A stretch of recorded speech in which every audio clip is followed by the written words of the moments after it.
Welcome student in Arya chemistry targets. आज +1 class में हम पढ़ने जा रहे हैं properties of matter and their measurements, जिसके अंदर हम पढ़ेंगे मैटर्स की फिजिकल्स एंड केमिकल प्रॉपर्टीज़। अब हमें सीधा क्वेश्चन बनता है हमारे माइंड में कि फिजिकल प्रॉपर्टीज़ क्या होती हैं। Physical properties are those properties in which we study the substance without consuming it. जैसे हमें सब्सटेंस का कलर देखें, ऑर्डर देखें, melting point, boiling point, density etc. अब chemical properties are those properties in which we consume the substance. We check the reactivity of substance कि how substance react with oxygen, waters and other substance. Okay, next one हमें करना है कि quantitative properties of matter measure under the following system of unit, जो हम छोटी क्लासों में 9th-10th में भी पढ़ चुके हैं। सबसे पहले हमारे पास जो यूज करते हैं जो सिस्टम है international system of unit, that is SI unit, जिसके अंदर 7 बेस यूनिट हम पढ़ते हैं। 1 इज लेंथ, जिसको मीटर में मेजर करते हैं, मास को किलोग्राम में, टाइम को सेकंड में, इलेक्ट्रिक करंट को एम्पेयर में, टेम्परेचर को केल्विन में, और अमाउंट ऑफ सब्सटेंस के लिए मोल। हमें केमिस्ट्री में तो मोल, टेम्परेचर ये यूज करना है।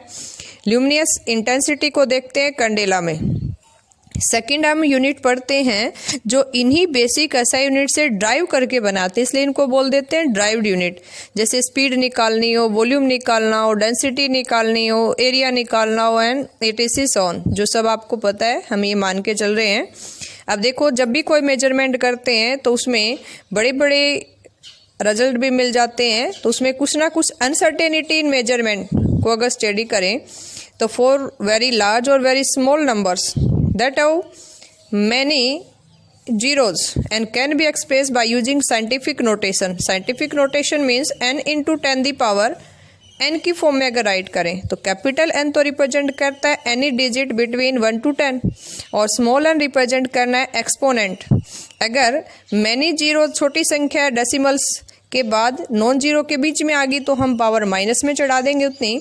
हमें साइंटिफिक नोटेशन में लिखने के देखो कुछ एग्जाम्पल लेके देखते हैं। जैसे हमें दे दिया 2000, इसको साइंटिफिक वे में कैसे लिखेंगे, 2 into 10⁻3।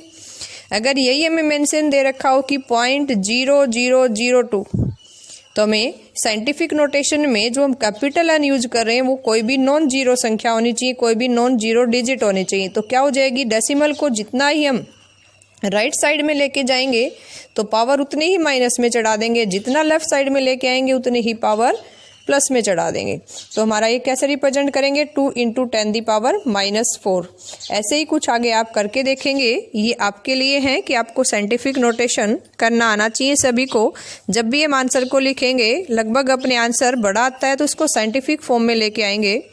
अब जब भी कोई एक्सपेरिमेंट करते हैं, मेजरमेंट करते हैं, देखो एक्यूरेट आंसर नहीं मिलता है, तो एक्यूरेट को ऑब्टेन करने के लिए हम उसको प्रिसाइज या एक्यूरेसी के फॉर्म में सोल्व करते हैं। इसलिए अब हमें इन दो वर्ड का मीनिंग भी पता होना चाहिए। प्रिसिशन क्या होता है, precision refer the closeness of various measurement. हम 3-4 एक्सपेरिमेंट करके देखते हैं, उसी के ऊपर या न्यूमेरिकल को सोल्व करें तो एक्यूरेट आंसर ना आके नियर बाई आ जाए। जैसे अपना आंसर है 2.5 और अपना आ जाए 2.4 या जे 2.35, तो उसको बोलेंगे प्रिसिजन या प्रिसाइज आंसर मिल गया हमें। और अगर हमारा आंसर आ जाए एक्यूरेट 2.5 तो उसको बोलते हैं एक्यूरेसी। या आंसर आ जाए पूरा अपना 2.49 तो भी वो हम 2.5 ही मानेंगे उसको, तो इसको बोलते हैं एक्यूरेसी, यानी it is the agreement of a particular value of true value of a result. देखो, इसके बाद हम पढ़ते हैं सिग्निफिकेंट फिगर्स कि इस अनसर्टेनिटी में कितने सिग्निफिकेंट फिगर हैं, कैसे फाइंड आउट करें, कितनी अनसर्टेनिटी छोड़ें। तो अब एक क्वेश्चन माइंड में आता है कि सिग्निफिकेंट फिगर क्या होता है।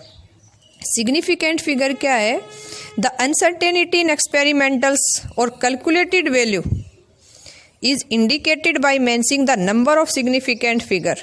यानी सिग्निफिकेंट फिगर क्या है, मीनिंगफुल डिजिट है विच नॉन विथ सर्टेनिटी, कुछ सर्टेनिटी तक हमें नोन है। इसको राइट करने के लिए कुछ हमारे पास रूल्स हैं, वो अपने अच्छे से लर्न करने हैं और ये एग्जाम में पूछ लिया जाता है कि find it significant figures in A given number. तो फर्स्ट हम याद रखेंगे कि जितनी भी नॉन जीरो डिजिट है वो क्या है, सिग्निफिकेंट होगी। जैसे आपने 285 सेंटीमीटर में बतानी है कितनी सिग्निफिकेंट है, तो जितने डिजिट दिखाई दे रहे हैं सारे क्या है, सिग्निफिकेंट। तो कहेंगे 3 सिग्निफिकेंट फिगर है।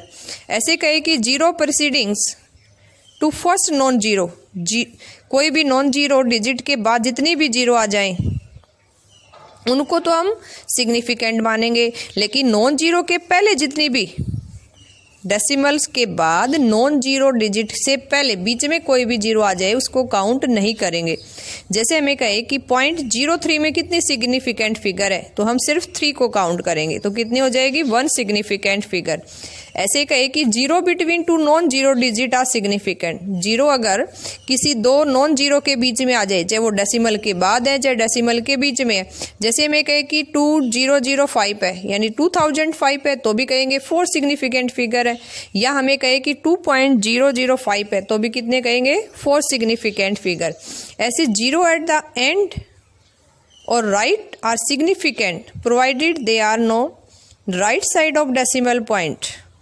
जैसे मैं दे दिया कि 0.200 ग्राम, इसके अंदर कितने हो गए, 3 सिग्निफिकेंट फिगर। देखो मैथ में कई बार हम इनको छोड़ देते हैं, लेकिन ये हमें यहाँ केमिस्ट्री में कंसीडर करना है इनको। इसी तरह से अगला पॉइंट हम ध्यान रखेंगे, if number end in zero and that are not to right of a decimals the zero may और मे नॉट बी सिग्निफिकेंट। अगर डेसिमल मेंशन नहीं कर रखा है तो हम उन जीरो को काउंट कर भी सकते हैं और छोड़ भी सकते हैं। जैसे हमें दे रखा है 3500 मे हैव 2, 3, 5 सिग्निफिकेंट फिगर्स। कई बार हमें counting number of object they रखा है, तो काउंटिंग नंबर ऑफ ऑब्जेक्ट है इनफाइनाइट सिग्निफिकेंट फिगर। जैसे कहे डजन ऑफ बनाना, तो उसमें क्या कहेंगे, इन्फिनिटी सिग्निफिकेंट फिगर है। और इसी तरह से if number written in scientific notation, तो ऑल डिजिट आर सिग्निफिकेंट। जो आपको कैपिटल एन की फॉर्म में दे रखा है उसी को सिग्निफिकेंट काउंट करेंगे। जैसे आपको दे दिया 2 × 10⁵, तो हम सिर्फ कहेंगे कि 1 सिग्निफिकेंट।